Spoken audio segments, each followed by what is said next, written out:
नमस्ते विद्यार्थी मित्रों, डेल्टा यूट्यूब चेनल में आपનું સ્વાગત છે। છેલ્લા 3 લેક્ચરથી આપણે અમૃતા ચૈત્ર નિબંધની ચર્ચા કરીએ છીએ।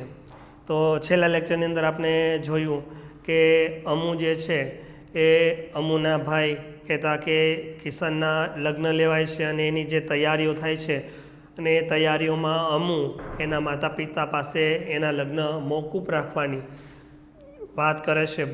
तो एना माता अने पिता जे छे हसी मजाक में ए बातने काढ़ी नाखे छे। थोड़ा समयनी अंदर एना जे लग्न जे छे ए लग्न लेवाय छे अने मांडवाना दिवसे जे पीठी चोड़वामां आवे छे ए पीठी चोड़वामां आवे छे अने ते पछी पीठी चोराई गया पछी बधा घरना जे कांई संबंधो जे छे ए संबंधो सगावाला एना माटे गिफ्ट लईने आवे छे। तो आ ते दिवसे अमु जे छे ए चौधा रासुए रड़े छे अने एना मामी एना फई ए बधी एनी अलग अलग वस्तु फईजरीनी टोपी एना मासी जे छे सोनानी सेर एना मामी हाथनी कलियो आ बधु वस्तुओ जे छे लई आवे छे। त्यारे अमु जे छे ए अमु एना प्राणथी पण प्यारा पाचिका जे मसरूनी थेलीमां राखेला हता एना भाई ने आपे छे अने आपे छे ते पछी भाई बहन एकदम चौधा रासुए रड़े छे। थोड़ा समय पछी एनी बहन कहता कि अमु जे छे ए अमुना पण लग्न लेवाय छे। अमु जेवी पहला ज एनो जे स्वभाव चंचल हतो ए स्वभावनी अंदर हवे एनी अंदर लावण्यता जे छे, चारुता छे, सुंदरता जे छे, शांत स्वभाव जे छे ए हवे नानी आवती जाय छे। एनुं यौवन खीलतुं धीमे धीमे यौवन पण हवे ते खीलतुं जाय छे।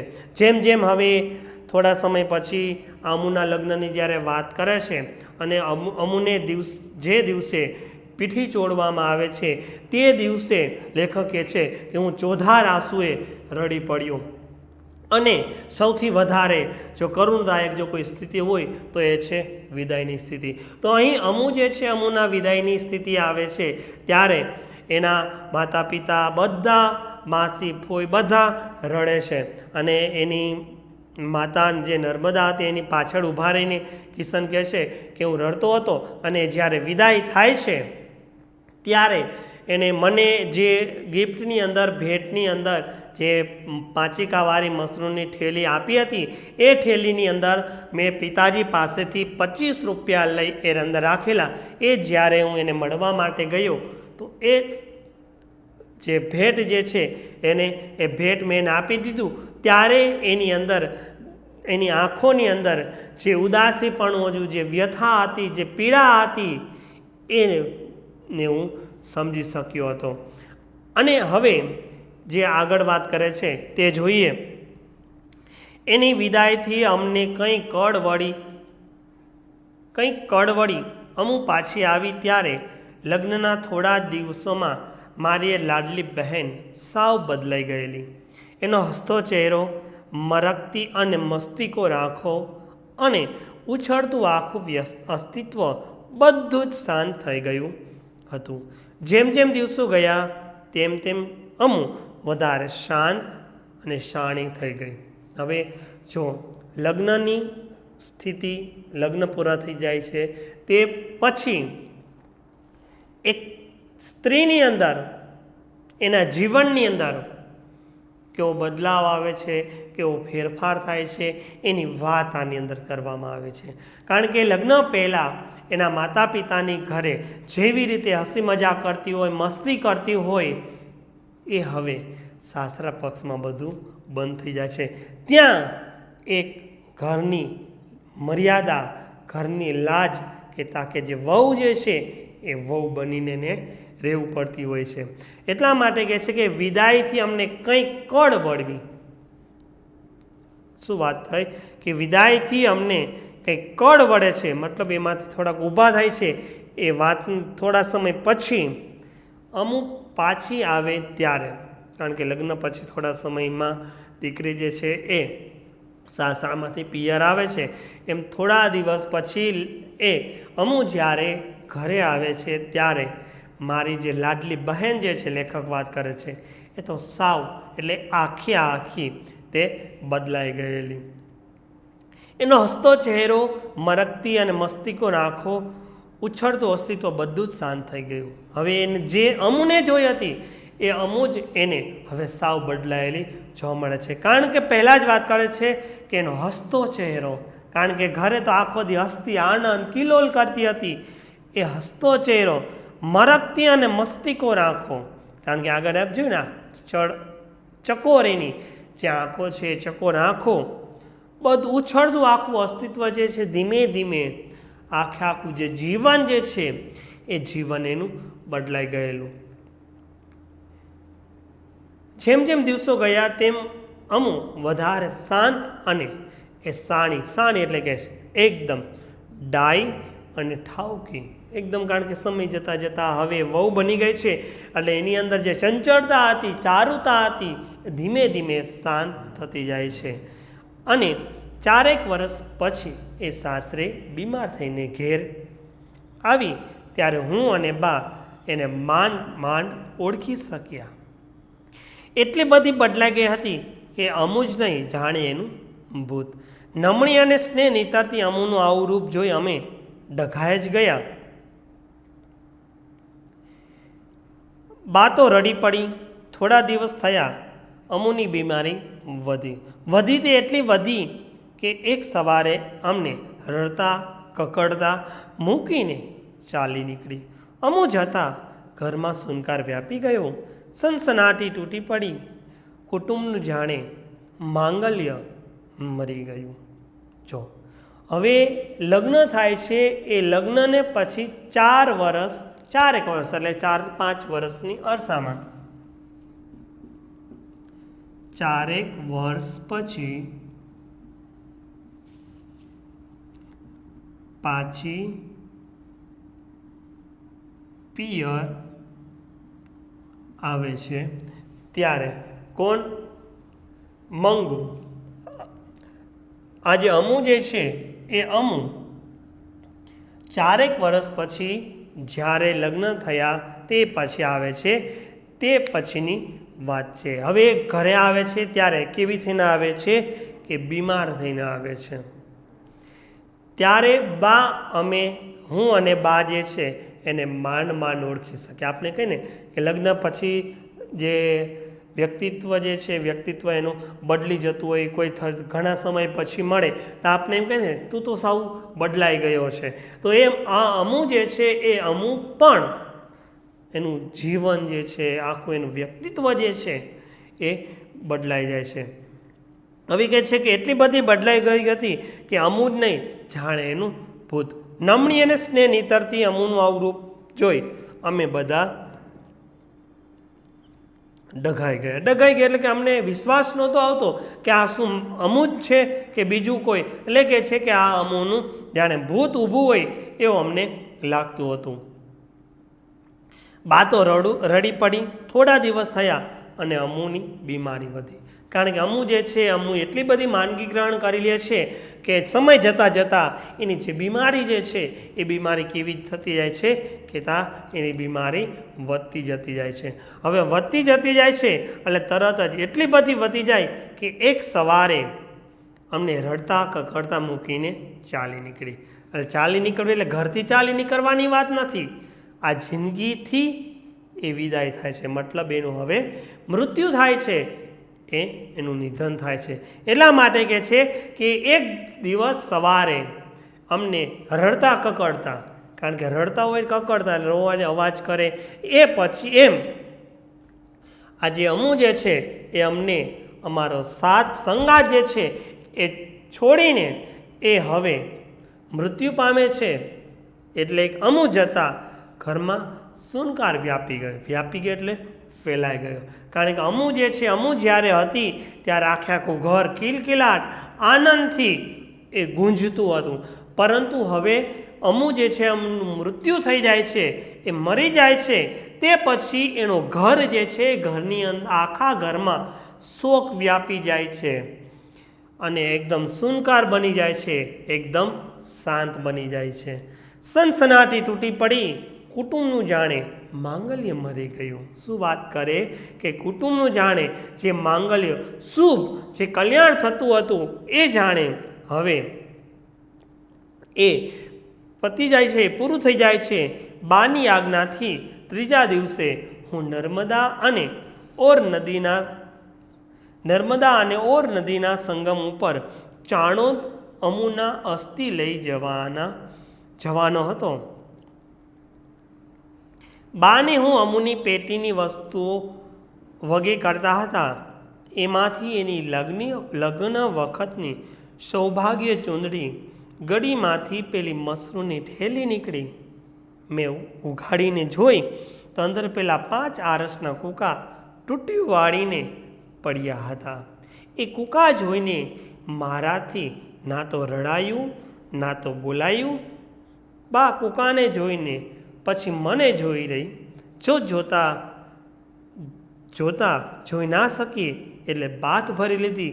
બાની સોળમાં હૃદય દ્રવી પડ્યું। હવે એ વાર્તા આપને જોઈએ કે આ જે નિબંધ જે છે એ નિબંધની અંદર જે અંતની જે સ્થિતિ જે છે એની અંદર જે ભાઈ બહેનનો જે નિસ્વાર્થ પ્રેમ હતો એ પ્રેમ અને આ અમુની જે સ્થિતિ જે છે એ સ્થિતિનું કરુણભર અહીં ચિત્રણ રજૂ કરવામાં આવ્યું છે। એટલે કે બાની આજ્ઞાથી કે આમ બા જે છે કહે છે કે અમુ મરી ગઈ તે પછી ત્રીજા દિવસે કે વ્યક્તિ જે છે એ ગુજરી જાય તે પછી એનું અસ્થિનું વિસર્જન જેવો સમય કોઈ 2 દિવસ પછી જાય 4 દિવસ પછી જાય તો એ અસ્થિનું વિસર્જન કરવામાં આવે। વિસર્જન એટલે કે કોઈ પવિત્ર જગ્યા હોય, નદી હોય અથવા તો દરિયા કિનારે હોય ત્યાં જઈ વિધિપૂર્વક બ્રાહ્મણને રાખી વિધિપૂર્વક એનું જે અસ્થિ જે છે એ અસ્થિનું વિસર્જન કરવામાં આવે। એની પાણીની અંદર ઓમવામાં આવે ને એને પાણી અંદર પધરાવી દેવામાં આવે। આપણે દેશી ભાષામાં એમ પણ કહીએ કે આપણે ફૂલ પધરાવા જાય। અમુનું મૃત્યુ થાય છે એટલે એની જે 3 દિવસ પછી એનું અસ્થિનું જે વિસર્જન છે એ વિસર્જન કરવા માટે જવાની વાત કરે છે। ત્યારે અમુની જે પેટી હતી એ પેટીને વગે કરતા એટલે કે પેટી ગોતી અને પછી એમાંથી લગ્ન વખતે જે સૌભાગ્યવતી ચૂંદડી પહેરેલી હતી એટલે કે જે પાનેતર એને પહેરેલું હતું એ પાનેતરની જે ચૂંદડી હતી એની અંદર એની ગળી એટલે કે એની અંદર વ્યવસ્થિત રીતે સંકેલી સાડી મૂકેલી હતી એની અંદરથી આ જે મસરૂની જે ઠેલી હતી એ ઠેલી એ નીકળી અને મેં એ ઉઘાડીને જોઈ તરત જ એની અંદર જે ઓલા સરસ મજાના પેલા 5 આરસના જે પથ્થર હતા જે પાચિકા હતા એ પાચિકા તૂટ્યા વાળીને બેઠા હતા। જો કેવો શબ્દ વાપર્યો છે કે 5 આરસના કૂકા તૂટ્યા વાળીને પડ્યા હતા। સજીવારોપણ અલંકારનો ઉપયોગ આપણે કહીએ તો એમ આ કૂકા તૂટ્યા જે છે કૂકા તૂટ્યા વાળીને એ પડ્યા હતા। એ કૂકા જોઈને મારાથી તો ન રડાયું ના તો બોલ, કારણ કે એકદમ સ્થિત પ્રજ્ઞ થઈ જાય છે, એ કશું બોલી શકતા નથી, કારણ કે એની બેન જે છે એ બેન તો આજે એના વચ્ચે નથી, પરંતુ એની યાદ રૂપે આ જે કૂકા જે પાચિકા હતા એ જોઈને એ ન તો બોલી શકતા અને નથી તો એનાથી રડાઈ જવાતું। બા કૂકાને જોઈ મને જોઈ રહ્યા, પહેલાં કૂકાને જોવે છે અને પછી એ મારી સામે પણ જોઈ રહે છે। એમ લેખક કહે છે જોતા જોતા એ જોઈ ના શક્યા એટલે બાથ ભરી લીધી। બાથ ભરી ભેટી લે છે અને બાની સોટમાં હૃદય દ્રવી ઉઠ્યું। હૃદય દ્રવી ઉઠવું એટલે આપણે જોઈએ કે તરત જ એને વધારે દુઃખ જે છે એ દુઃખ લાગવા લાગે છે। સોમનાથના ઉવારા ભણીથી વહી આવતી નર્મદાને કરનાળી અને માંડવી વચ્ચે જ્યાં ઓર નદી મળે છે એ ઓરસંગ તરફ મારી હોડી જઈ રહી હતી। હવે આ અમુ જે છે એ અમુની અસ્થિ વિસર્જન કરવા માટે એ કઈ જગ્યાએ જાય છે? આપણી 1 માર્કના પ્રશ્નની અંદર પૂછાય છે કે નર્મદાને કરનારી અને માંડવીની વચ્ચે, કે નર્મદા અને માંડવીની વચ્ચે જે ઓર નદી જે છે એ મળે છે, એ ઓર સંગમ તરફ આ અમુના જે અસ્થિ વિસર્જન છે એ કરવા માટે એ જાય છે। હોડી જઈ રહી હતી, હાથમાં અમુના અસ્થિની થેલી છે, મારા ગજવામાં પાચિકાની મસરૂની થેલી પડી છે। જો હાથ, કારણ કે એવું માન્યતા જે છે કોઈનું અસ્થિ વિસર્જન કરવા માટે જાય, ફૂલ પધરાવવા માટે જાય તો એ જે ફૂલનું જેમાં હોય તે જમીનની ઉપર મૂકવામાં નથી આવતું, એ હાથમાં અથવા તો ખોળાની અંદર રાખવામાં આવે. એટલે વાત કરે છે કે અમુની અસ્થિની જે થેલી હતી એ થેલી અને મારા ગજવામાં એના પાંચિકાની જે મસરૂની જે થેલી પડી હતી અને મારા અંતરમાં અમુની સ્મૃતિ જીવતી થઈ. સ્મૃતિ એટલે કે એની યાદ.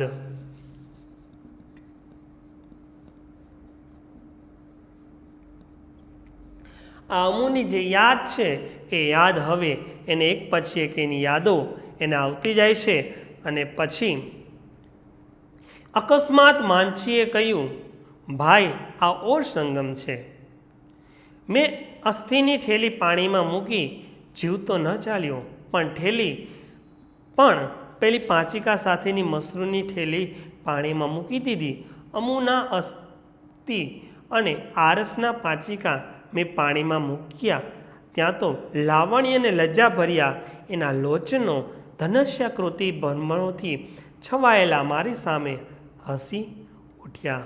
હવે શું વાત થાય છે કે એની જે પાસે એની યાદરૂપે જે મસરૂની જે પાંચિકાવાળી થેલી હતી એ થેલી અને એના જે અસ્થિ જે છે એ અસ્થિ, અહીં એક શબ્દ એવો છે કે જે શબ્દ હતો કે માજી એટલે કે જે હોડી ચલાવનાર જે માણસ હતો એ માણસ એમ કહે છે કે આ ઓરસંગ નદી છે અને પછી એ થેલી એને પાણીને મૂકવામાં જીવ નથી હાલતો છતાં પણ એકદમ કઠણ કાળજુ કરીને તે આ જે થેલી જે છે થેલી અસ્થિની જે થેલી જે છે એ પાણીની અંદર પધરાવે છે. એની સાથે સાથે આ જે એની મસરૂની જે પાંચિકાની જે થેલી હતી એ થેલીને પણ તે આ પાણીની અંદર એ કઠણ કાળજુ કરીને હૃદય કરીને તે એની અંદર મૂકે છે. અને પછી એ જેવા આ પાંચિકા તરત એમ પાણીમાં મૂકે છે તરત જ એની જે આરસના જે મૂકે છે તરત એનું જે લાવણ્ય જે લજા હતી અને એની જે આંખો જાણે પાણીની અંદર એની બહેનની જે છવિકૃતિ જે છે એ ચમત્કૃતિ આમ એની છવી પાણીની અંદર જાણે ઉપસી આવી હોય એમ એની ભ્રમણોથી છવાયેલી અને અમુ જે જાણે એની સામે હસી રહી જાય છે એવું એને મનમાં આભાસ થાય છે. આવી રીતે આ અમૃતા જે ચરિત્ર નિબંધ જે છે એ ચરિત્ર નિબંધની અંદર ભાઈ અને બહેન પ્રત્યેનો જે નિસ્વાર્થ પ્રેમ જે છે એ પ્રેમની પણ આ ચરિત્ર નિબંધની અંદર વાત કરવામાં આવી છે. હવે આપણે સ્વાધ્યાય તરફ જોઈએ તો સૌપ્રથમ પહેલો પ્રશ્ન આવે છે કે અમૃતાને સૌ શું કહીને બોલાવતા હતા. આપણે શરૂઆતમાં જોયું હતું કે અમૃતા જે છે એ અમૃતાને બધા ઘરના સભ્યો જે છે એને અમુના હુલામણા નામથી બોલાવતા હતા. અમૃતા માટે રાજુબા હંમેશા શું કહેતા હતા? જ્યારે અમુ જે છે એ અમુને એના બા કહેતા કે જે રાજુબા જે છે એના નાનીમાં એના બા નર્મદા વિશે જ્યારે કહે છે કે અમુ જ્યારે નાની હતી, કિશન તારી બા નાની હતી ત્યારે બરોબર અમૃતા જેવી જ લાગતી હતી. આવી એ અમૃતા જે છે અમૃતા માટે રાજુબા કહેતા હતા. માસી અને મામીએ લેખકના લગ્ન પ્રસંગે કઈ ભેટ આવી હતી? આગળ આપણે જોયું હતું કે માસી જે છે એ માસી એના માટે સોનાની શેર લઈ આવે છે અને મામી જે છે એ મામી એની હાથની જે કલી જે છે એ કલી લઈ આવે છે. લેખક ક્યારે રડી પડે છે? જ્યારે બહેનના શરીર ઉપર એના લગ્ન થાય છે ત્યારે એને જે પીઠી ચોડવામાં આવે છે એની પીઠીનો જે જ્યારે રંગ ચડ્યો ત્યારે લેખક કહે છે કે હું રડી પડ્યો હતો. અને આ પાઠની અંદર આપણે જોઈએ કે સૌથી જો કોઈ અગત્યનો પ્રશ્ન જે છે તો એ આવે છે અમૃતાનું પાત્ર લેખન કરો. આ સવિસ્તાર પ્રશ્નની અંદર 5 ગુણની અંદર આપણે પૂછે તો આપણે જોઈએ કે અમુ જે છે એ અમુનું વ્યક્તિત્વ કેવું હતું. તો શરૂઆત આપણે જોયું હતું કે અમુ જે છે એ ગજબની તોફાની હતી. એનું જે શરીર જે છે એ ગંઠાયેલું શરીર હતું, તંદુરસ્તીની ખુશ્બુ, નમણો ચહેરો અને એની જે આંખો જે છે એ આંખો એકદમ ચકડવકર કરતી હતી અને એ આંખો એટલી બધી અણિયાળી હતી કે જાણે એની આંખો ધનુષ્યાકૃતિ હતી. અને બીજું આ એની શરીરની લાક્ષણિકતા. હવે પછી એનો પાંચિકા પ્રેમ જોઈએ કે અમુ જે છે એ પાંચિકા પ્રેમ પણ એટલો બધો હતો અને એને પ્રાણથી પણ વધારે એ પાંચિકા હતા. અને એ પાંચિકામાં એટલી બધી એકો હતી કે એ જેવી રીતે પાંચિકા ઉલારે તો એની આંખોની જે કીકી જે છે એના ઉપર જાય, જ્યારે નીચે આવે તો એ નીચે. એટલા માટે એની શેરીની અંદર જે છોકરીઓ તેની હેડીની એમાં પણ તેઓ અવ્વલ નંબરે આવતા હતા. તો આ બધું આપણે જોયું કે આ અમૃતા જે છે એનો પાત્ર ચરિત્ર ચિત્રણની અંદર જોવે છે. તો આમ આ કિશનસિંહ ચાવડા જીપ્સી દ્વારા અમૃતા જે ચરિત્ર નિબંધ જે છે એની આપણે ચર્ચા કરી. આ જે ચરિત્ર નિબંધ જે છે એની અંદર જો કોઈને કંઈ પ્રશ્ન હોય, ના સમજણ હોય તો કોમેન્ટ બોક્સની અંદર તમે કહેજો, જેથી કરીને પ્રશ્નનું આપને સોલ્યુશન થઈ શકે. અસ્તુ. જય હિન્દ.